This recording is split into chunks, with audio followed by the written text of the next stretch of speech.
Oke, perhatikan cara Allah dan alam semesta bekerja. Gimana cara Allah membalas setiap perbuatan baik itu dibalas dengan kebaikan.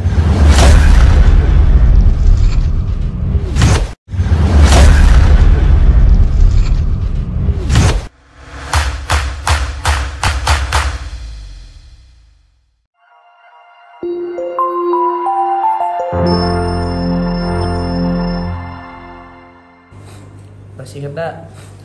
Fa'amma man khaffat mawazinuhu. Adapun orang-orang yang berat timbangannya, fahuwa fi isatir radiyah. Maka dia satir radiyah, berada dalam hidup yang senang, kata Allah. Wa amma man sakulat mawazinu, dan adapun orang-orang yang ringan catatannya, fa ummuhu hawiyah, maka neraka hawiyah lah tempatnya. Surah apa tuh? Al-Qari'ah, ayat berapa?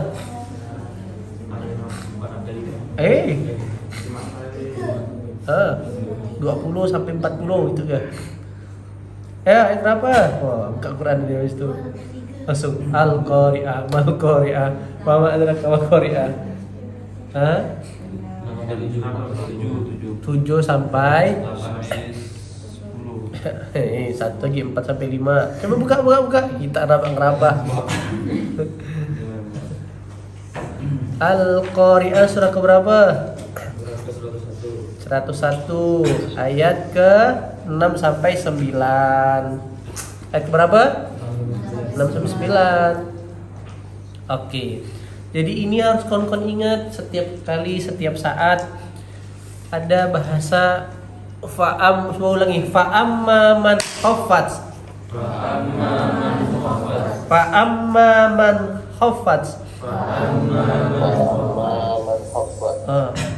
Mawazinu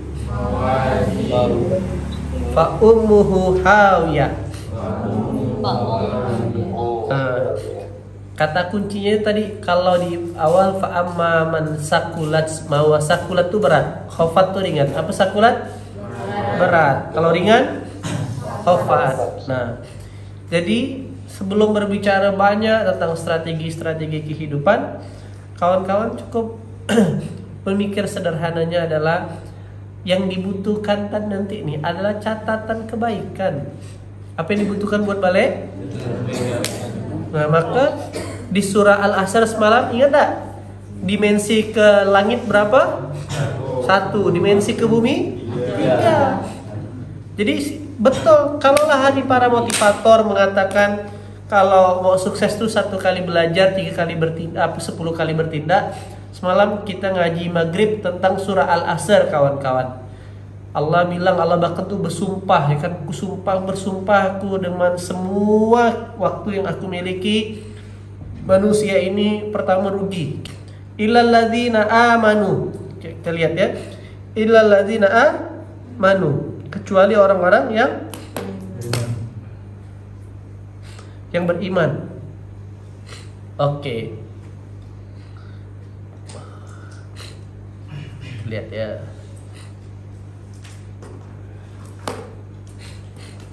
Kan semalam maghrib kita cerita rumus beruntung.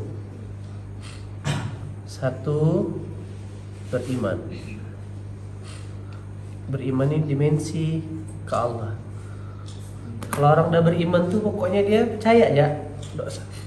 Nah, ini yang kadang jadi yang membedakan keberhasilan atau kegagalan seseorang bukan karena dia tidak usaha, tapi karena dia tidak percaya. Dia tidak yakin, imannya yang beda. Mana bisa, saya ini cuma tamatan SMA.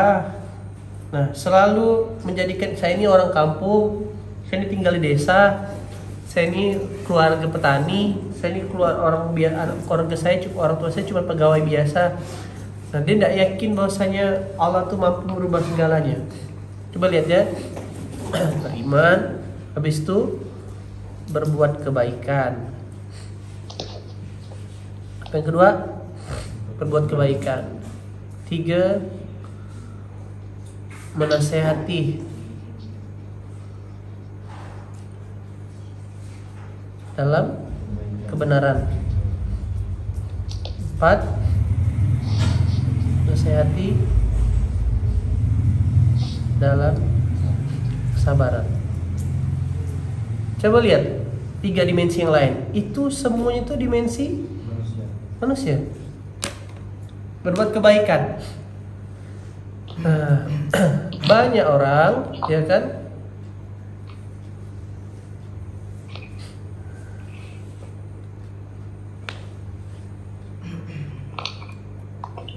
Nah, banyak orang dia tuh apa namanya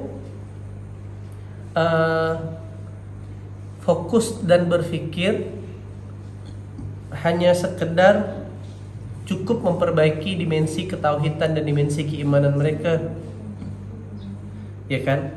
Dia pikir cukup dengan sholat, cukup dengan ngaji, cukup dengan membaca Al-Quran.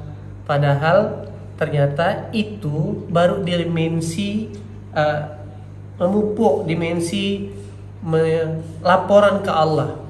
Maka bukti seseorang beriman itu tuh berbuat, kawan-kawan. Bukti seorang beriman itu apa? Berbuat. Nah, ya kan?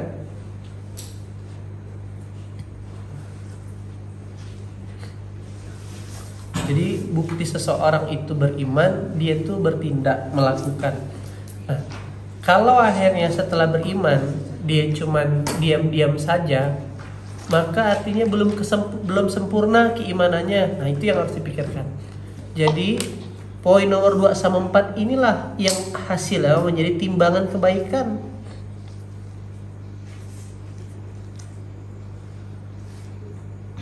Di ayat 6 tadi, fa amma man thaqulat mawazinu, surah 101 ayat 6. Nah, ini yang harus masuk ke dalam alam bawah sadar kita berkali-kali. Tak ada hubungannya sih sebenarnya berbuat kebaikan. Jadi kalau menurut akal tak ada hubungannya sih antara berbuat kebaikan tuh dengan kualitas hidup menurut kita. Maka orang-orang yang hidupnya selalu dengan transaksional, selalu berpikir saya dapat apa, mana uang lemburnya, apa rewardnya, begitulah dia. Lagi, saya dapat apa, mana uang lemburnya, apa rewardnya. Itulah mereka-mereka yang hidup dalam keterbatasan akal. Tapi mereka yang hidup dalam dimensi iman, dia udah tahu dah ayat-ayatnya. Perbuatan baik itu untuk balik lagi ke mereka sendiri. Perbuatan baik itu menambah timbangan kebaikan mereka. Jadi yang harus teman-teman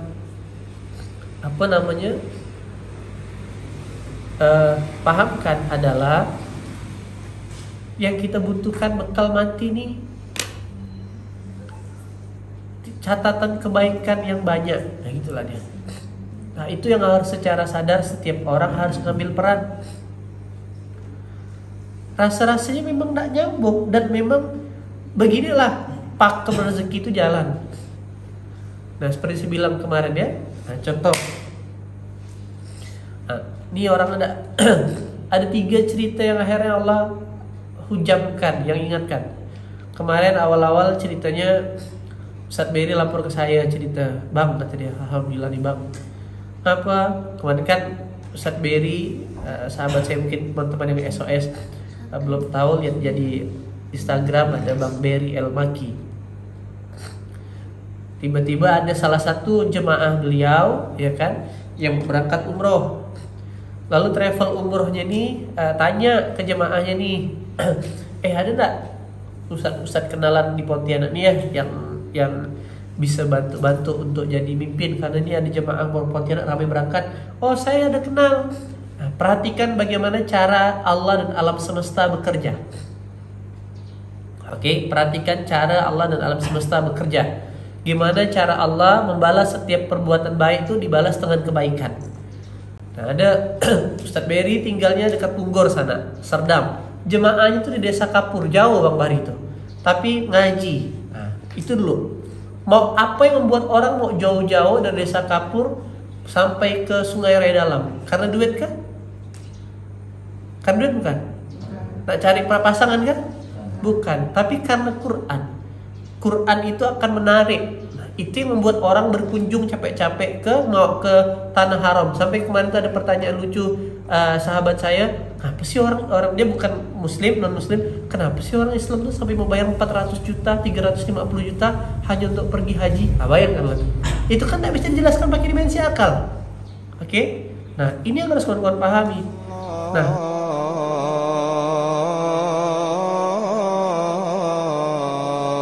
Akbar.